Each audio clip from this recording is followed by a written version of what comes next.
So friends, this is part 2 of my analysis on what Soludo said about Peter Obi. And like I said again, I agree with most things that Soludo said here. Honestly, I can't find faults in some of the things he said. One thing that he said, which I think is very important to note, is that Igbos have no strategy to engage Nigeria politically. There is no plan. I want Bundi Igbo. We don't have anything that will say that, okay, this is our plan or our grand strategy on how to engage Nigeria. The Yorubas have that, the Hausas have that, but we in Igbo, we don't have that. And Soludo is right to point that out. Now the argument now goes to the fact that, okay, whose job is it? It's your job as governor to do that, as Soludo, as Dave Umahi, as Hope Uzodinma, as Okowa. It's your job to organize Igbo as our leaders and give us that strategy that you think that is best for us, and try to co-opt us to agree or to believe in what you're saying. So it's not really the job of the followers. The reason we elected you as our leader is for you to lead us. So Soludo's job now has to be, give us that grand strategy on how we are going to engage Nigeria politically. Tell us how you want us to do it. You know, tell us, let us have a meeting, even if it's Ohanes and Igbo. Okay, when you call, let us now see and say, okay, this is how we can engage Nigeria moving forward. And that thing he said that, and he's right, every 4 years, we all cry, is our turn, Zobu, Zobu. But we have no organization, we have no strategy. Every time we are being marginalized. And I say this all the time, my friends. You know, you may disagree with me, you may agree with me on this channel. But I say this all the time. To win in life, and more so to win in politics, you need to be very strategic. You need to have a grand strategy, a grand master plan. How are we going to win? Maybe we may draw up a 10-year plan, a 20-year plan. However, we have to have a plan. How do we intend to win? I want Bundibo, we don't have that. And so this is what Soludo is saying. We need to have that strategy. And then he says that this is what drove Peter Obi supporters crazy. That Peter Obi knows that he cannot win and that he won't win. You know, I don't know if Peter Obi knows that, but I believe that Peter Obi knows it will take a miracle for him to win. I think every rational person, every right-thinking Nigerian knows that it will take God's miracle for Peter Obi to win. The way Nigeria is today, the way Nigeria is constituted today, Peter Obi cannot win. I might be wrong, and I hope I'm wrong. I hope I'm proving wrong come February 24th. And I hope that Peter Obi, not even Peter Obi, for me, I'm a big Sowore fan. I hope that Sowore or Peter Obi does it. But I know I'm just lying to myself. This election, in my opinion, is Tinubu's to lose. Am I a Tinubu supporter? No, I'm not. However, like Soludo said, Peter Obi knows he cannot win and he knows he won't win. And there is no credible way for Peter Obi. He's right. This election belongs to either Tinubu or Atiku. It doesn't mean that we Nigerians are not ready yet. Yes, it means that. However, it also means that we have a long way to go. You cannot dabble into presidency. It's not possible. You cannot just wake up one morning and be like, oh, let me just run for president. It doesn't work like that, my friends. It doesn't work that way.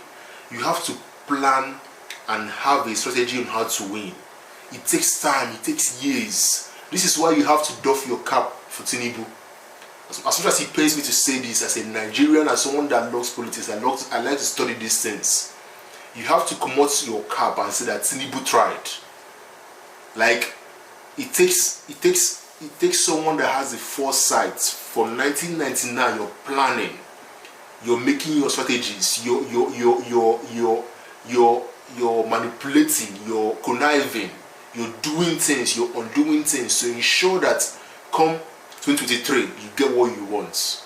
Like he says, Emiloko. I want to say I don't mean that I'm not saying that I support Tinubu or whatever. My point is that we need to learn from the enemy. If you're gonna defeat an enemy, if you're in business and life and you have someone that wants to defeat you, you have to take your time to study the person. What are his weaknesses? What are his strengths? One of Tinubu's strengths is that he knows how to strategize. He's very strategic in what he does. He takes his time, he plans it, and he leaves no room for error.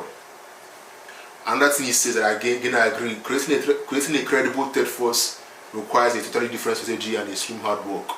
If Peter Obi really wants to build a third force in Nigeria, it takes hard work. Like I said, if I was, no, sorry, I've not said this publicly before. If I had Peter Obi's ear, I'll draw him a triangle. At the tip of that triangle, I'll put Kogi State. Why Kogi State? Kogi State has an off-season election. I think the election is in 2 years' time, 2024. Imo State I'll put at the left-hand corner.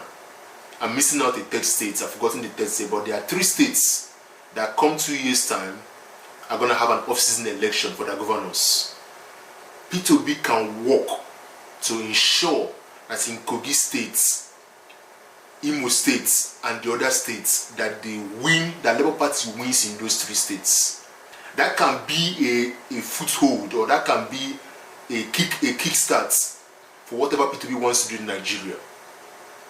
But knowing Peter Obi, the little I know him, I don't know him that much. I don't think he's selfless enough to do this. Because it takes a man that is selfless, a man that can see into the future, to know that it's important for me to have Labour Party governor in Kogi State. It's important for me to have Labour Party governor in Imo. I mean, Imo State should be very easy.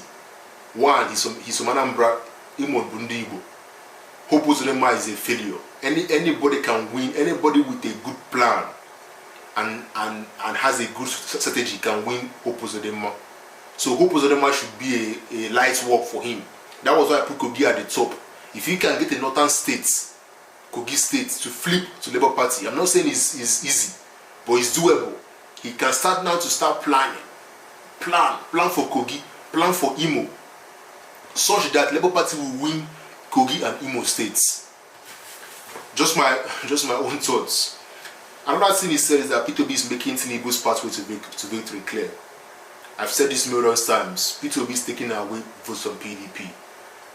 Rightly or wrongly, it's politics. He has every right to run. But if you look at it critically, many people in the southeast would have voted for PDP anyway. Last election, I think all southeast states went for PDP.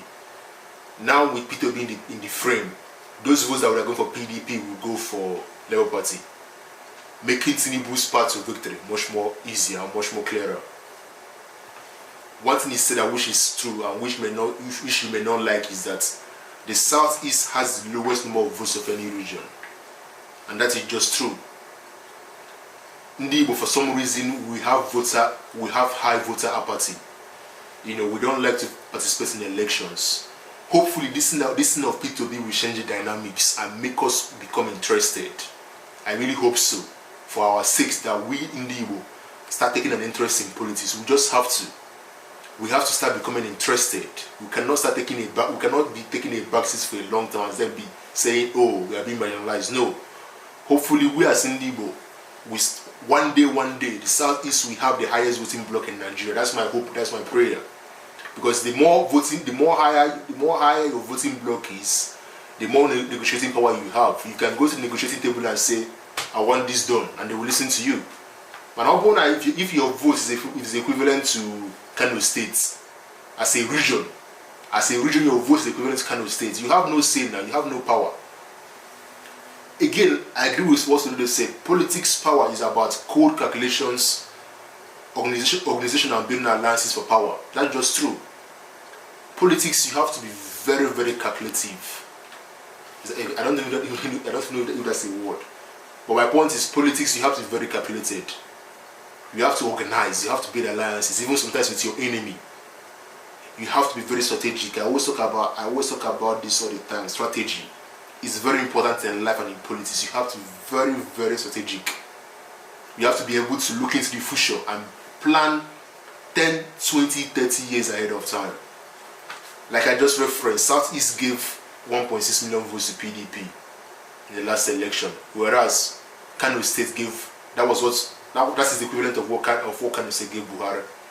So imagine that as a region, 1.6 million votes. One state in the north gave 1.6 million votes to Buhari. Think of the numbers. Politics is a game of numbers. One of the things he said, 2023 might be a wasted opportunity for Igbo. If if we don't take things seriously and plan, next year might be, I don't believe in that, because for me, I believe that we have our own destiny and we can determine what we want as Igbo. So come what may next year, we're gonna find a way to survive and excel. You know, like he said, Igbo should strategize and begin with Tinubu and Atiku on 4 issues. He listed out the issues. I don't really agree with this. I'm not someone that I'm a man of agency. What do I mean? I believe that I myself, not I myself really, I believe that God and I myself determines my destiny. I don't believe that someone else is in control of my destiny.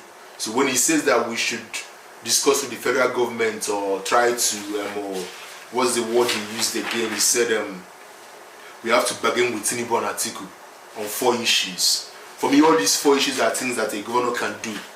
You don't need them or presidency to tell you how to transform your states economically.